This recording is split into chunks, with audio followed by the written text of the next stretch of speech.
Dando continuidade ao que a gente falou sobre a questão do desenvolvimento, da formação cronológica do ser humano, né, da construção da mente, da alma, da consciência, ela ocorre a partir de 0 a 9 anos, onde todo mundo recebe todas as informações, ela é colocada na mente da criança.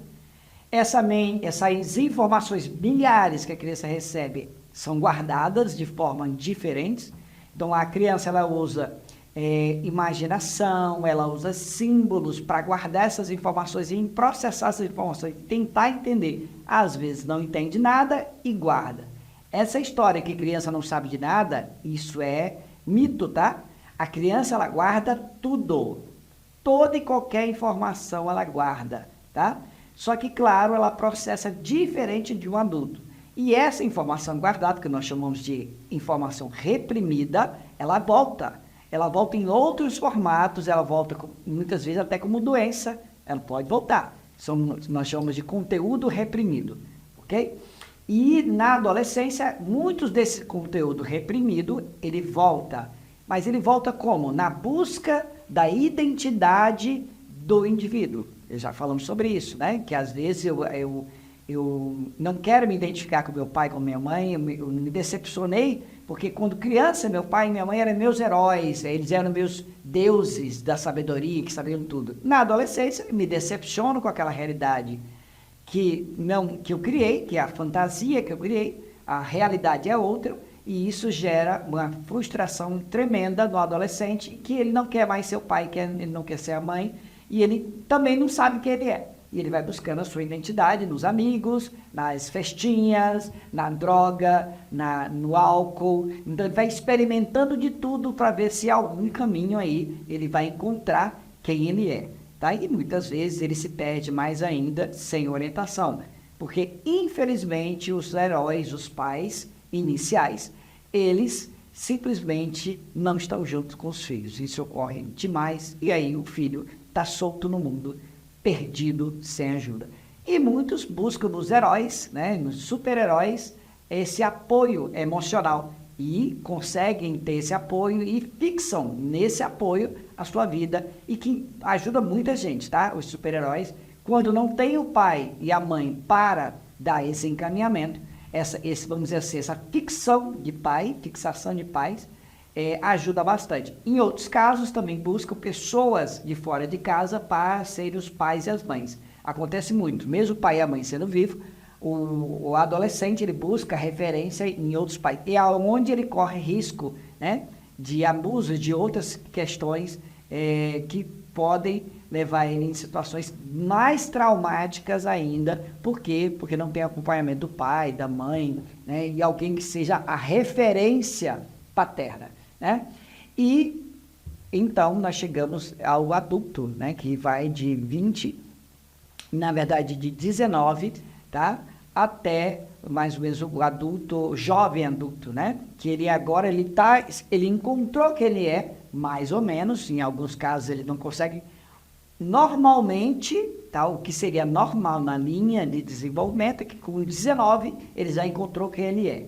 E aí então ele escolheu expandir suas fronteiras, rede de relacionamentos, educação e trabalho. São as 3 áreas que esse indivíduo vai expandir, né? De 19 até mais ou menos 27 anos, tá? É onde ele vai expandir todo esse conhecimento, é o momento que ele pode viajar, conhecer pessoas, fazer amizade, rede de contato, né?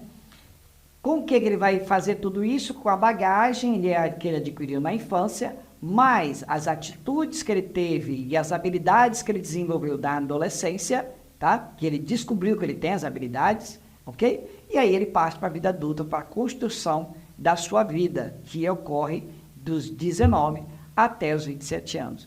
E depois disso, ele já se torna um adulto completo, onde ele vai construindo, tá, a sua carreira, ele dá continuidade à construção da sua carreira com muito trabalho, tá, e muita aplicação de toda essa expansão, dessas habilidades e dessas informações que foi adquirida na infância. Você deve pensar assim, poxa, professor, então a construção de um ser humano adulto É complexo, é complexo. Portanto, que até algumas atitudes, temos o complexo de Édipo, complexo de Jocasta, porque são muitos itens que compõem a construção do ser adulto. Não é nada fácil construir um ser adulto saudável. Esse é um desafio que a gente tem. Muitas vezes, muitas pessoas passam basicamente a sua vida toda buscando, na verdade, se curar de dores, traumas que aconteceram na sua infância. E chega a sua vida adulta, que era para trabalhar, que era para construir um laço familiar mais profundo, né? Não tem condição, porque ele ainda não se curou. Tá? E muitos estão presos ou na adolescência, ou estão presos ainda, nós chamamos de fixação, né? Estão fixados na era criança ainda. Né? Então, eles perdem, às vezes, muito tempo vivendo e tentando corrigir esse passado, que já não existe mais, não vive o presente e nem constrói o futuro, e se tornam perdidos. Tá? E esse papel da psicanálise e da psicologia é ajudar essas pessoas a se encontrarem, né? E construírem uma vida saudável emocionalmente e psicologicamente. Tá? Então, gente, qualquer dúvida, coloquem aí nos nossos comentários, tá? Coloquem aí para que a gente possa saber realmente o que vocês estão pensando, se estão gostando do conteúdo que está sendo apresentado. Nós falamos até agora da construção do ser humano, como da criança, adolescência até a vida adulta. A vida adulta se divide em várias outras áreas, que não vamos falar hoje aqui, tá? Mas eu quero falar sobre que isso tudo constrói um observador. Lembre-se sempre que nós temos um observador, que é alguém que vê tudo, que nós chamamos de aquele que percebe tudo, que é a consciência. E nós temos o observado, que é o objeto. Eu observo um objeto e posso ter várias percepções sobre ele. Eu posso ter uma percepção racional, isso aqui é uma caneta, ela escreve, ela apaga. Eu posso ter uma percepção emocional, isso aqui é a caneta que meu pai me deu no seu leito de morte, e eu levo ela a vida inteira porque ela me dá sorte. Tá? E eu também posso ter uma visão mais de fé. Essa caneta mágica que vai com ela, eu acredito nela, e eu sei que cada documento que eu assinar, esse documento será sucesso com essa caneta. Isso é fé. Tá? Então, são 3 formas de eu ver a mesma caneta. Tá? Então, o observador ele vai influenciar a realidade ao observá-la, tornando essa realidade positiva ou negativa, tá? Você pode ver o copo meio cheio ou meio vazio. E quem determina isso? A consciência, sua liberdade de escolha. Você decide como o seu cérebro vai funcionar. Se ele vai funcionar de uma forma mais positiva ou se ele vai funcionar de uma forma mais negativa, tá? E o que influencia esse observador? Tudo aquilo que nós falamos, por exemplo, a estrutura de funcionamento da sua personalidade, que ela pode ser intuitiva, racional, instintiva, alta ou instintiva baixa. Quando a gente está falando do instinto alto, nós estamos falando quando você se coloca acima das outras pessoas. Quando nós falamos de instinto baixo, nós estamos falando quando você se coloca abaixo das outras pessoas, tá? Também uma escolha. Apesar que a sua personalidade básica, ela já vem com essa construção. E é só identificar quem eu sou e para determinar quem eu quero ser. Temos também a genética. Seus antepassados, ele vai influenciar diretamente quem você é. Muitas vezes, um traço seu é de um avô, de uma avó, ou mesmo, quando a gente fala de genética, nós estamos falando que nós temos também em nossos genes traços dos animais também, né? Que a gente vai falar geneticamente falando, a gente tem um percentual de células que são compatíveis com outros seres, tá? Tipo de comunicação também que nós fazemos é importantíssimo. Nós temos a comunicação visual, tá? Nós temos a auditiva, temos a sinestésica. A visual, como já fala, é ver. A auditiva é ouvir. E a sinestésica é o sentir as coisas. Tanto toque, sabor, cheiro, tudo isso é uma forma de comunicação. Ou seja, é como o cérebro recebe. E cada pessoa, ela também vê o mundo mais fácil ou pelo visual. Eu, por exemplo, sou visual, tá? Eu preciso ver coisas, eu preciso imaginar coisas para aprender mais rápido. Já tem outras pessoas que são mais auditivas, elas precisam escutar mais, ler mais. E outras são sinestésicas, elas precisam fazer, elas precisam tocar aquilo que ela vai fazer, tá? Se tornando mais prática, tá? Também outra forma que muda a realidade é a química. Estados alterados de consciência causados pela química de substâncias fazem também você mudar a realidade, tá? Tanto emocional quanto física também, tá? O toque, alguma coisa assim desse tipo, muda o objeto, muda o observador. O gênero também, homem e mulher, eles veem o mundo totalmente diferente, tá? É muito importante isso. Por exemplo, a mulher vê mais de 2.000 cores diferentes, enquanto o homem, ele não vê nem 1.000, tá? A mulher tem uma capacidade de percepção intuitiva muito alta, o homem, no entanto, ele é mais racional, porque foi necessário isso para a sobrevivência no passado.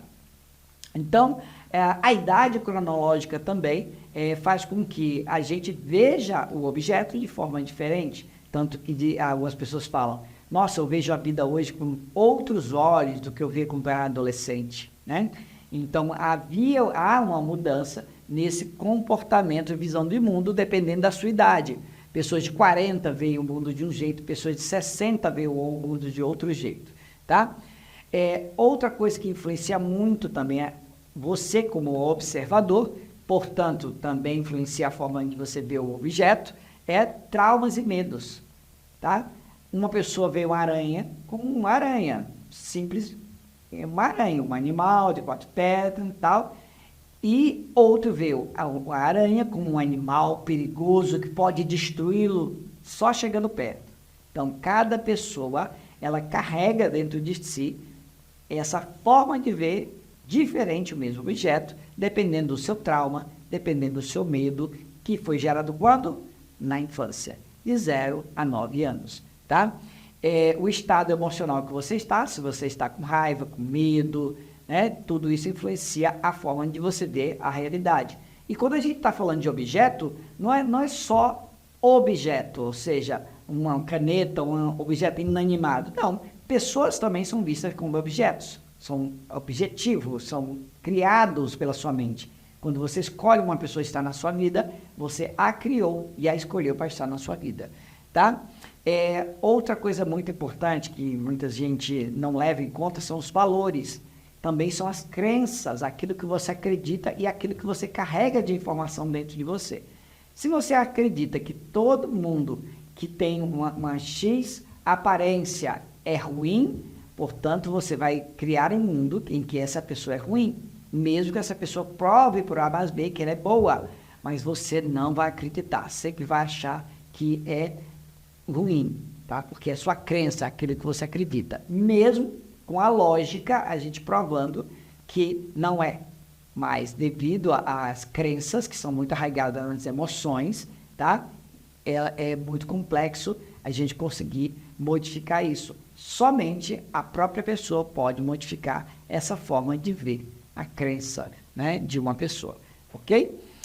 Nós também temos os conceitos e preconceitos, pessoas que são treinadas a julgarem outras pessoas, por raça, cor, nacionalidade, ou estado civil, ou mesmo escolha de tipo de vida, infelizmente ela vai ser uma pessoa julgadora. O tempo todo ela vai estar julgando os outros, menos a si própria.